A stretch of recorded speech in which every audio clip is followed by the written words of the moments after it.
Welcome to High Heels and Hidden Truths. I'm Vanessa Murphy, investigative reporter at KLAS TV in Las Vegas. Joining me, I have Sigal Chattah, first Assistant U.S. Attorney for the District of Nevada. Thanks for coming on here. Thank you for having me. And we discussed more about your position and the court battle, much more in the Investigators, our other program. Here we're going to focus mainly on crime cases your office is involved in. First, tell me what case you are the most proud of so far. Well, we're in the middle of a huge MS-13 case. So if I told you that that wasn't my most prideful one, I think my trial team would be a little mad at that. But that is an ongoing case. We've got 3 defendants, 4 cooperators, 11 bodies. I wish my team exceeding amounts of luck. It's a tough case to try. It's going to be likely for another 2.5 months, 2 months. Wow. Yeah. And MS-13, you have this case, but that is related to activity several years ago, correct? Yes. Is MS-13 here now? I think there is a presence of MS-13. We do see a presence of cartels here in the Valley, the extent of which I'm not at liberty to discuss. Okay. And I do want to talk about immigration and the immigration cases your office is part of. Clarify. Okay, so there's the immigration cases that what we call the 1326s, and then there's the habeas petitions that we are seeing on removals. And to the extent that I'm going to try to make this very simple for understanding and consumption, when we have a removal order that is issued, very often what you'll see is that detainee will hire an attorney, either private or he or she will be appointed one through the Federal Public Defender's Office, and they will file what's called a habeas petition. And then there is a hearing, and more often than not, and this is a bone that I have to pick with various individuals in the judiciary, that they are then released back into the community. And then, that's basically the immigration portion of our office. And is your office handling cases of individuals who are here illegally because they are not U.S. citizens without a criminal past? Or are you only involved in individuals who have more of a criminal past? So here's the thing. That's kind of a loaded question. First of all, when we deal with immigration, it's not only they have to be citizens or LPRs, lawful permanent residents, or what my office has handled is the ones that either for example, we have a case right now where there's a red notice on an individual that is requested by another country. They are unlawfully here. And again, I'm trying to get not too technical here, but for the most part, the only immigration cases that we have are if there is a removal, if there is a crime that's committed, was a crime that was committed, somebody that slipped through the cracks, somebody that was convicted of a crime. For example, a few months ago, we had an individual that was unlawfully here that had served a long sentence and was a member of MS-13 and then was released into the community. So these are cases that my office handles. And certainly this is a controversial topic. What are we seeing here as far as how ICE is detaining people? So we have the 287G Pact. You know, ICE is not detaining people that are, for example, we don't have stings in casinos, okay, where we know that there's unlawful residents or unlawful aliens that work in Nevada. We're not doing that here. And anybody that would imply in the least that that is being done here is absolutely lying. Do you think ICE agents should be wearing masks? I think to protect their identity, they should be wearing masks. Absolutely. I think what we've seen, and again, not in Nevada, not in Las Vegas, because I think that, shameless shout out to our law enforcement, our local law enforcement. I think one of the benefits that I have as the leader of this office is that we have an amazing relationship with local law enforcement, and we don't have the challenges that other cities have, for example, LA, or what you see coming out of the Central District of California. And that's just a testament to the great relationship that we have with our local police. And so I just want to clarify so I understand, is ICE here picking up individuals who are here illegally without a criminal past? And are resources from your office being used to prosecute those cases? No. No. No. Okay, let's take a break.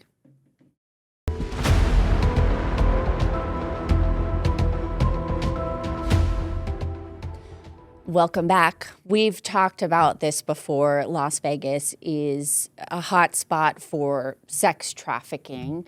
Have you shifted any resources toward prosecuting more of those cases? Because I've been here since late 2013. We really have not seen many sex trafficking cases from the U.S. Attorney's Office here.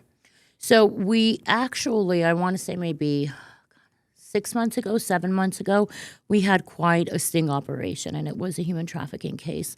Human trafficking cases take a long time to build. It's not as simple.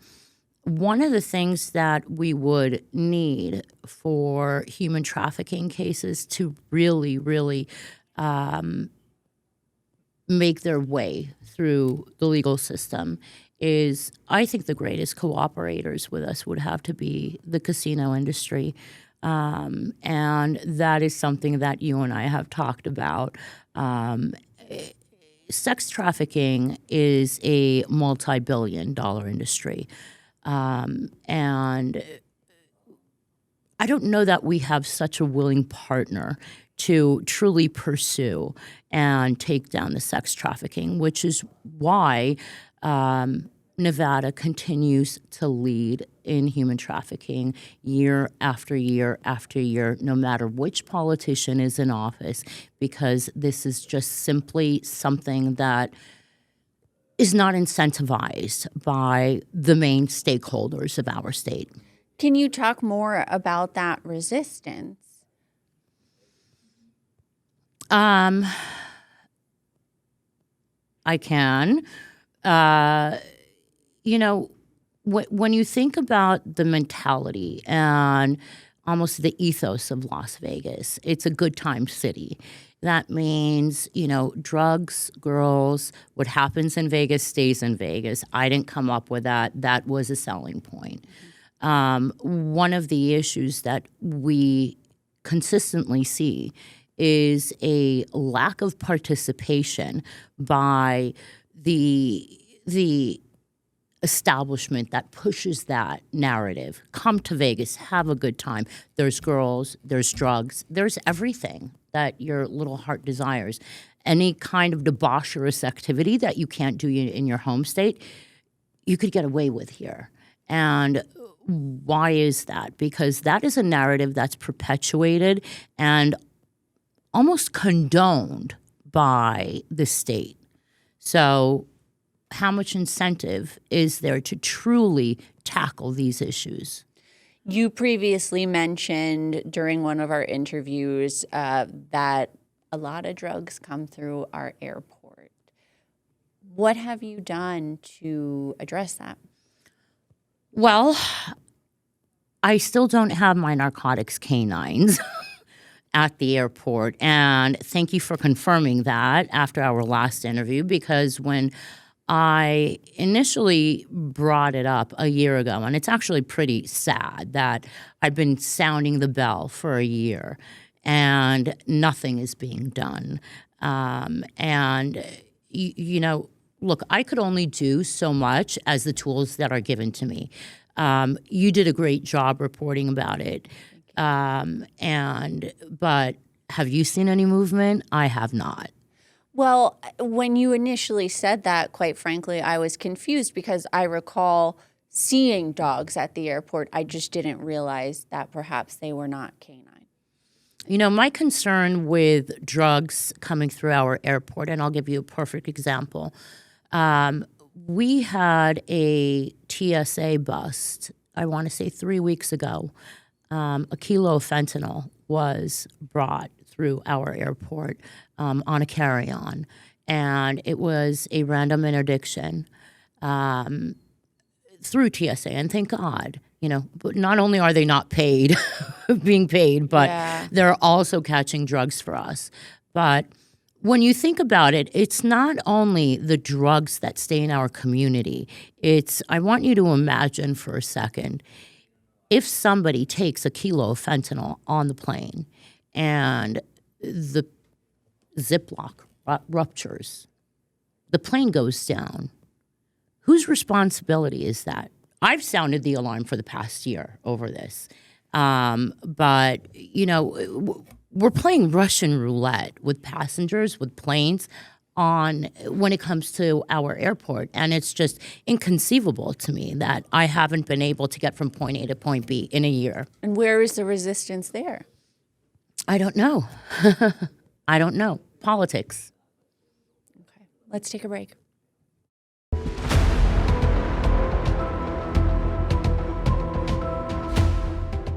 Welcome back. Let's talk about fraud, alleged fraud.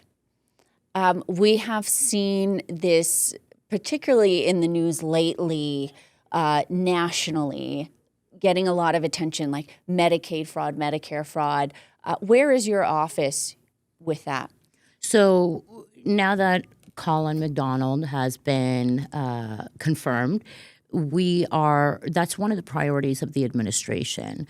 That has been, when I look at fraud not only in the granular sense of Medicare fraud or any type of grant fraud. I also look at it from a public corruption stance, and that is definitely a priority. And I came in here to do public corruption cases, so we're still moving forward on that.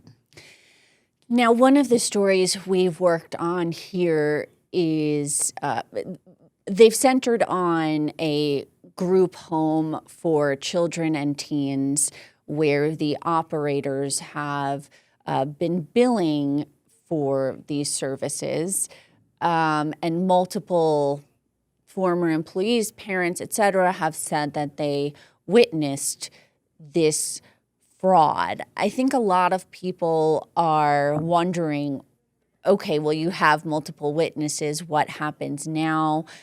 Is this something you're aware of specific to our reports, or is there anything you can say?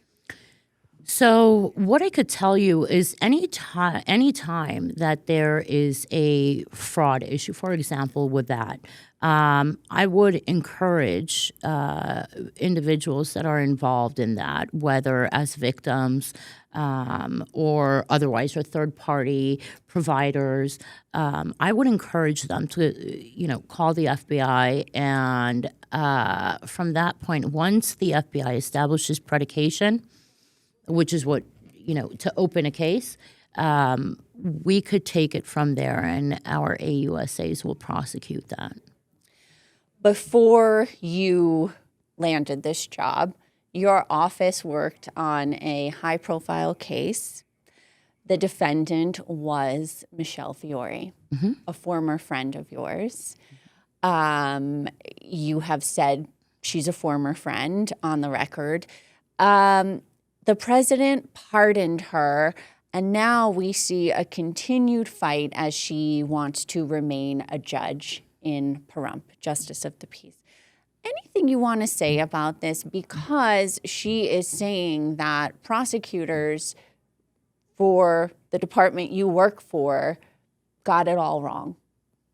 I stand by the Department of Justice. I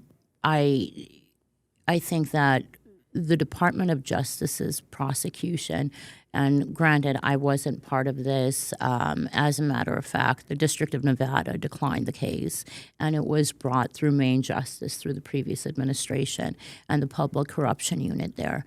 I can't play Monday morning quarterback on what another administration prosecuted, particularly when those prosecutors out of Maine Justice are no longer with the Justice Department. And, essentially the Public Corruption Unit at Maine Justice has been dissolved, and now the states are doing the prosecutions. Should she have been pardoned? No, that's not a decision that I could have made. That was a decision that the president made, and he had all the plenary power to do that. Another high-profile case that is unfolding right now involves allegations against kids who were in the 8th grade. You knew this question was coming. I knew it was coming. I have to ask you, a private school, the Alexander Dawson School, we've done a lot of reporting on this. The kids went to a class trip to Costa Rica, an 8th grade class trip. The allegation is that a group of boys brutally sexually assaulted another child on that trip, and it is on video. We have seen the Clark County District Attorney's Office prosecute 2 of the kids because they say they can do that because of evidence, finding images of the alleged assault on their devices, right? But the 2 others are not prosecuted. They're saying their hands are tied because this happened in Costa Rica. Many people are frustrated by this because of the lack of charges against the other 2 boys. First of all, what do you want to say about the calls for your office to charge these boys? So, to the extent that I could comment on anything on this matter, first and foremost, I can't comment on any ongoing investigation, but to the extent that I can, this case involves juveniles, and one of the things that I think the audience, your audience, needs to know is that whether or not there will be a prosecution by my office is not for public consumption because of the fact that these are juveniles. And without a certification of any juvenile by a district court as an adult, nobody would know whether it would happen or whether it won't happen. So, and that's what I can say on the record. Have you felt the pressure about this case?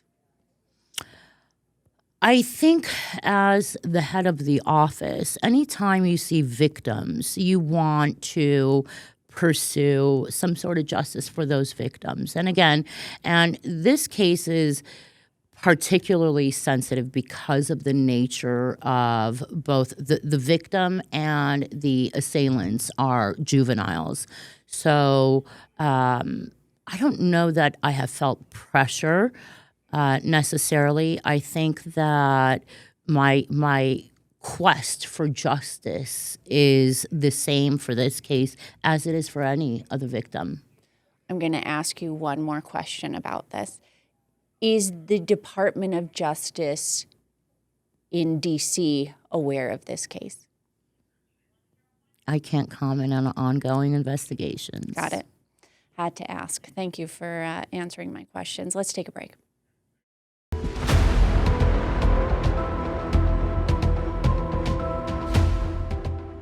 Welcome back. In closing here, is there any crime or certain types of allegations that you are surprised to see in the federal prosecutor's office? I think what I've been surprised over the past year is the level of violence that we now see in Las Vegas. I've been here since 1989, and the city's changed a lot. And part and parcel of, having a city that grows is also an element of crime. I think, I'm always seeing the violent crimes really do surprise me. Another thing that is just heart-wrenching to me as the leader of the office is the amount of CSAM cases that we see. And we're talking about child sexual abuse material, Correct. which we used to refer to more commonly as child porn, but Right. we're seeing that shift to CSAM. So, and frankly, I don't know why that exists to the level that we see. I don't know if it's the advent of the internet. I don't know what causes that, but we are seeing an explosion of cases. And I have two phenomenal AUSAs that really work those cases. And it's just, that's something that took me by surprise when I came here, is that the amount of CSAM cases, I don't know if it's just kind of a testament to the degeneracy of society, but it's bizarre, the amount of CSAM cases that we see. And you wonder how those prosecutors cope with seeing all of that. I covered the Nathan Chasinghorse case, and we saw a clip that was very upsetting to see, and I saw a brief clip from this other case I just asked you about, and it was also very upsetting. How do you make sure they're okay? So both the AUSAs are female AUSAs. They're strong. And one of them is just, this is why she became a prosecutor. So I check in with them all the time. Every few months, I try to reward them and, do whatever I can. It's just, it takes a certain person to be able to do this type of work. I watched a trial that one of my AUSAs was doing, and I saw one image, and I was done. And I walked out of the courtroom. I can't stomach it personally. Maybe because I'm a mother, and but you have to check in with them, make sure that their mental state is okay, because the emotional toll that these cases take is incredible. And I'm sure at the end of the day, when they do see justice for someone, particularly a child, it can Of course, absolutely. All right. Thanks for sitting down with me. And Thank thank you. you for joining us.